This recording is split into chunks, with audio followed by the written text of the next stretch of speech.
নমস্কার বন্ধুরা, নুপুরের সাথে রান্নাঘরে আপনাদের সাথে স্বাগত। আজকে একটা নতুন ধরনের একটা চপ করে দেখাবো, চিকেন দিয়ে আর সয়াবিন দিয়ে। চিকেনটা একদম অল্প বলে তাই সয়াবিনটা যোগ করবো এখানে। এই যে দেখতেই পাচ্ছেন, এই যে মাংস এনেছিল ঘরে একটু, আর এই সলিড মাংস কেউ খেতে চায় না বলে সলিড মাংস একটু আলাদা করে রেখে দিয়েছি। তাই ভাবছি একটা চপ করি। কালকে হোলির উপলক্ষে যদি বিকালে চায়ের সাথে যদি খাওয়া যায় খুবই ভালো লাগবে তাহলে চপটা খেতে।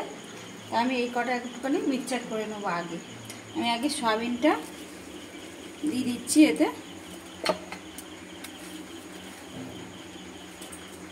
সয়াবিনটা আগে করে নিয়েছি, দেখুন সয়াবিনটা ভালোভাবে মিক্সচার হয়ে গেছে আগে। এবার যে মাংসটা আছে সেই মাংসটাও দিয়ে দেবো এতে। মাংসটা গোটা কত কাঁচা লঙ্কা দেবো।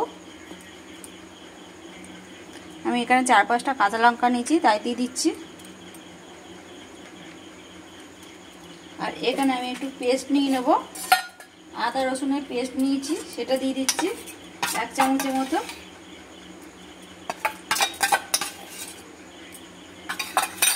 দিয়ে আবার মিক্সচার করে নেবো একটু।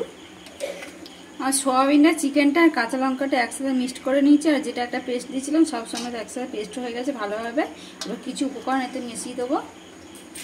এখানে একটু পেঁয়াজ কুচি কুচি করে কেটে নিয়েছি, সেই দিয়ে দিচ্ছি পেঁয়াজটা।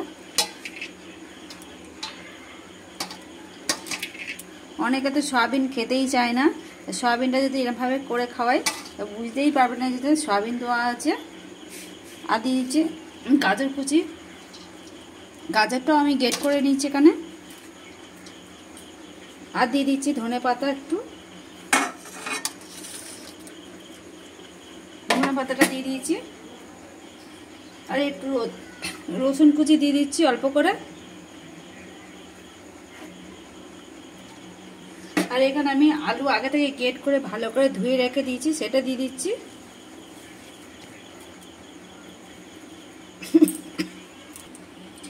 এখানে আমি একটা গোটা লেবু নিইনি, হাফটা লেবুটা নিয়েছি, হাফ লেবু রসটা দিয়ে দিচ্ছি এতে।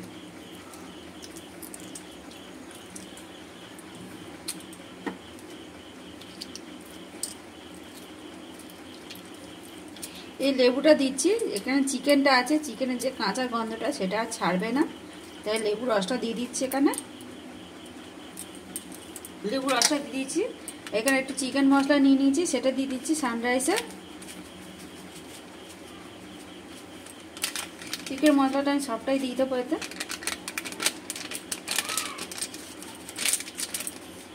আর দিয়ে দেবো একটু গোলমরিচের গুঁড়ো।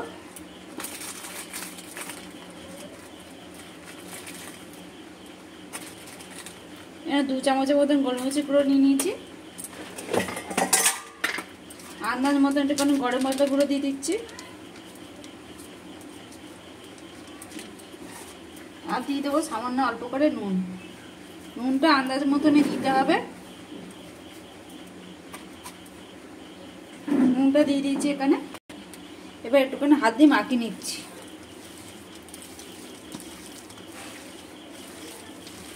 একটু ভালো করে হাত দিয়ে মাখাতে হবে।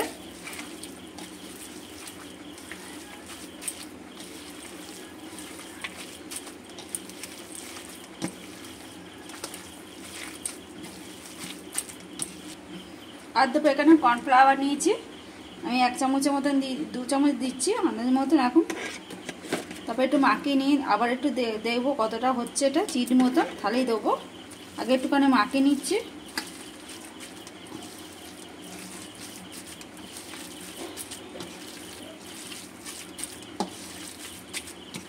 এটা আর একটু দিতে হবে।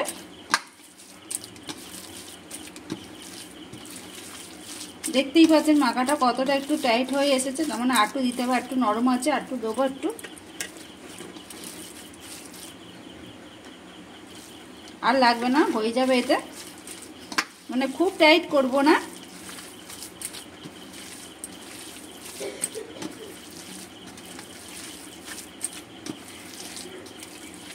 এটা আমার মাখানো রেডি হয়ে গেছে। মাখানোটা হয়ে গেছে, পাশে রেখে দিয়েছি। এবার একটা বাটি নিয়ে নিয়েছি, বাটির মধ্যে আমি 2টো ডিম নিয়েছি। 2টো ডিম একটুখানি ফাটিয়ে নেবো।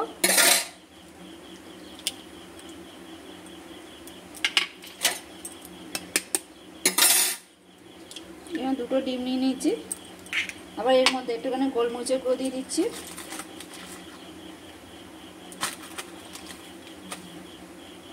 গোলমরিচ গুঁড়ো দিয়ে দিচ্ছি, আর সামান্য অল্প করে একটু নুন দিয়ে দেবো এতে,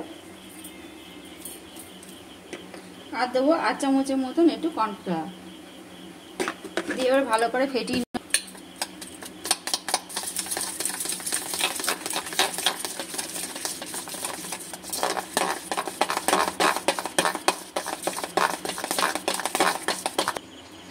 আমি সব রেডি করে নিয়েছি এখানে। এবার চপের আকৃতি করে নেবো একটুখানি, আমরা যে যেরকম শেপ নিতে পারেন।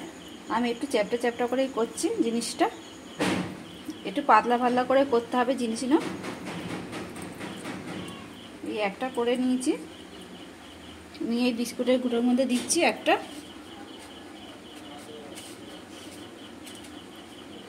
এরকম করে সবকটা আগে করে নেবো, তারপর ডিমের এতে ভেজাবো জিনিসটা। তো এরকমভাবে সবকটা আমি করে নিয়ে আগে করে নিচ্ছি। আমি এখানে সবকটা বিস্কুটের গুঁড়ো দিয়ে একবার কোট করে নিয়েছি। এগুলো চাইলে আপনারা আধ ঘন্টা কি বা 1 ঘন্টা ফ্রিজে রেখে দেবেন, আরও ভালোভাবে সেট হয়ে যাবে জিনিসটা। আর এরকমভাবে রেখে একটা কন্টেনার, প্লাস্টিক কন্টেনারে রেখে দিলেও 1 সপ্তাহ ধরে রেখে দিলেও এটা কেউ গেস্ট আসলে ভেজে দিতেও পারবেন আপনারা। তো আমার এখানটা রেডি করা হয়ে গেছে এখানটা। এবার আমি আবার যে ডিম আর কর্নফ্লাওয়ারটা যেটা গুলে নিয়েছিলাম তার মধ্যে এবার দেবো,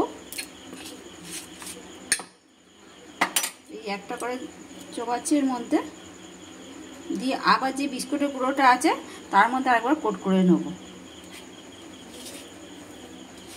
এটা শুকনো হাত দিয়ে করতে হবে, এই ভেজা হাতটা দিলে হবে না। ভেজা হাতটা দিলে যে হাতে জাপটে ধরবে, শুকনো হাত দিয়ে করতে হবে জিনিসটা। যদি কেউ পাশে থাকে তাকে বলবেন একটু করে দিতে, তাহলে আরও সুবিধা হবে আরও করতে এটা জিনিসটা। এবার হাত দিয়ে একটু ভালোভাবে সেভ করে নিতে হবে একটুখানি। তো এরকমভাবে সব কটা কোট করে নিয়ে আমি ভেজে তেলে একটা করে দিয়ে দেবো। এবার এটা দিয়ে দিয়েছি, এবার তেলে দিয়ে দিচ্ছি। তেলটা সবসময় আস্তে রাখতে হবে, খুব জোরে বাড়ালে হবে না, আস্তে আস্তে করেই ভাজতে হবে গ্যাসে।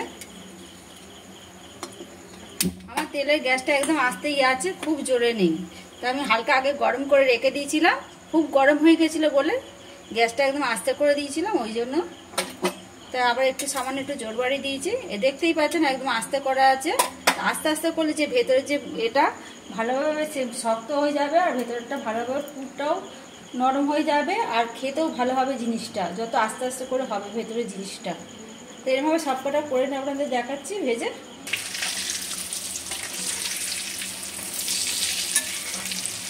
এরকম লাল লাল করে ভেজে নিতে হবে।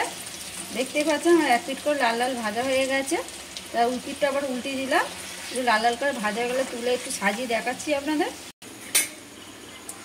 তা আমি দেখেন তুলে নিয়েছি, আগে থালার মধ্যে তুলে নিয়েছি, নিয়ে তারপরে ট্রেটার মধ্যে সাজিয়ে নিয়েছি।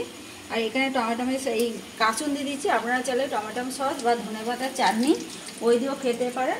যদি আমার এই দোলের উপলক্ষে এই চপটা যদি আপনাদের ভালো লাগে, সয়াবিন ও চিকেন দিয়ে, সেই চিকেন আর সবজি দিয়ে করলাম যেরকম আলু আর গাজর দিয়ে, এই চপের রেসিপিটা যদি আপনাদের ভালো লাগে অবশ্যই কমেন্ট করে জানাবেন।